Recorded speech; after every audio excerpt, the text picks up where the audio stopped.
Victoire 3-0, simple, net, sans bavure. Ceux qui sont dans mon Snap, d'ailleurs, venez le rejoindre. C'est pareil que mon TikTok, mon Insta, mon YouTube. Allez rejoindre tout. D'ailleurs, il y aura un maximum d'actualités sur l'équipe nationale du Sénégal durant la CAN. C'est Isaac-TBL 221. Sur ce même Snap-là, les gars, je vous ai dit qu'on allait gagner au minimum par 3 buts d'écart. Finalité, victoire 3-0.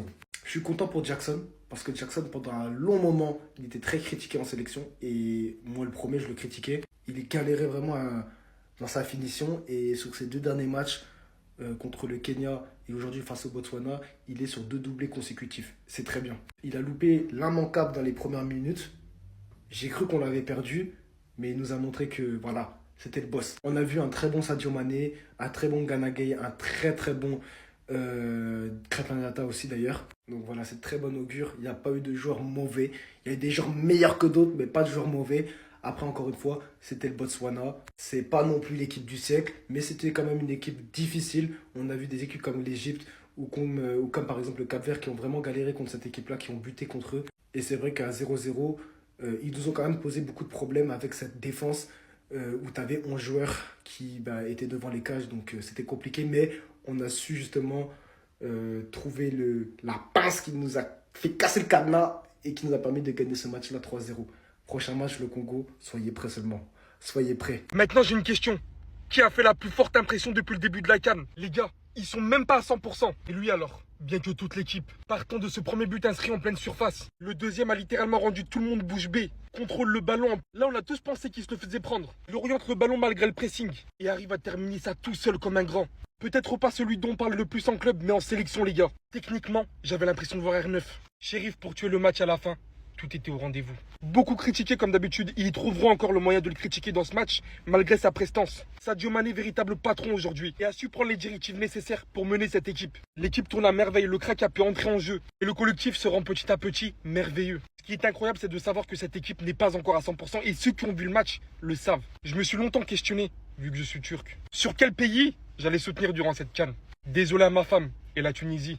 Mais les gars, je suis sénégalais. Ils m'ont conquis. J'ai décidé, je pars à la guerre avec eux. J'ai pris trop de plaisir devant le jeu. C'est réel. Et c'est peut-être la première équipe qui m'a fait ressentir ça. Pour l'instant, depuis le début de la CAN. Hâte de voir maintenant ce que ça va donner. Mais là, franchement, on peut que aimer, que prendre plaisir devant ça. Lui, sous maillot du Sénégal, transformation. Lui, sous maillot du Sénégal, accélération. Lui, sous maillot du Sénégal, sensation. Lui, sous maillot du Sénégal, frisson. Lui, sous maillot du Sénégal, grande passion. Iliman Ndiaye, quand il revêtit le maillot de la sélection, c'est fort, c'est puissant, c'est extraordinaire. Et on l'avait vu déjà lors de la dernière CAN, on l'a vu lors de la Coupe du Monde également. Iliman Ndiaye, c'est le joueur frisson par excellence de cette sélection. C'est celui qui crée sans cesse des décalages. C'est celui qui techniquement te fait frissonner, te fait lever de ton canapé. Ce petit-là, il a quelque chose de spécial, de très spécial même. Et il est extraordinaire. Pour moi, Iliman Ndiaye, c'est vraiment le leader de l'animation offensive de cette sélection. C'est vraiment un joueur que je trouve exceptionnel, qui a un talent fou et qui arrive toujours à faire briller son équipe. Et très clairement les gars, son match aujourd'hui, sa première mi-temps surtout, c'est du très haut niveau. Et vraiment. Et je pense que pour aller au bout, le Sénégal aura vraiment besoin d'un énorme Iliman Ndiaye parce qu'il te fait un bien fou au collectif ce garçon. Je t'aime! Victoire 3-0 du Sénégal. C'est plus le Sénégal, c'est le Barça les gars, c'est le Barça Prime. Quelle entrée en matière, quelle entrée dans cette compétition. Une victoire 3-0 face au Botswana. Ils ont maîtrisé leur adversaire et ils maîtrisent leur jeu aussi. Parce que je suis désolé, mais là le Sénégal, ce qu'ils nous ont montré, et on sait que c'est pas facile à la CAN. La CAN c'est dur, peu importe les équipes qui sont en face de vous. Mais ils nous ont montré du beau jeu. Ils ont montré que les fondations sont solides. Ils nous ont montré que pour eux, les phases de groupe, c'est rien. C'est pas ça qu'ils visent. Eux, ils vont au bout. L'objectif, il est clair. Allez au bout. Et quand tu vois cette équipe-là, cette compo, plus les remplaçants qui rentrent, qui font du bien, et on perd pas en qualité, les gars, Sénégal, c'est les favoris. de cette compétition pour moi devant le Maroc. Nicolas Jackson, désolé pour toutes les critiques que j'ai pu émettre dans le passé. On est ensemble. Quelle maîtrise technique sur le deuxième but. Le petit crochet avec la semelle. Le défenseur, au revoir. Après, ça finit.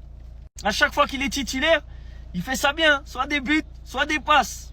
En tout cas, là, ce qu'ils ont montré aujourd'hui, c'est très fort.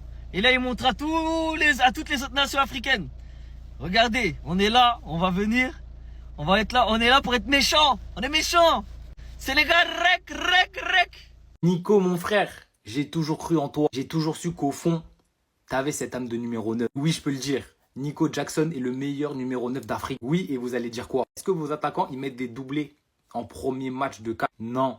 Lui, il est là. En plus, il envoie des défenseurs. Son deuxième but, simple, efficace. C'est ça qui est fou avec Nico Jackson. Que les actions comme ça, qui sont un peu difficiles, il va te les mettre. Mais une action facile devant le but, il va t'envoyer un parpaing dans la tribune. Là, il reçoit le ballon, il te met un crochet, les deux défenseurs, ils partent, il finit. Premier but, pareil, centre en retrait, une touche, c'est fini. Tu marques ton but, tu célèbres et tout va bien. En plus de ça, ton équipe est gagne. Un beau résultat, 3-0 pour rentrer parfaitement dans la compétition. Et toi aussi, tu mets tes 2 buts et on peut le voir même avec la sélection globale. Il est bon.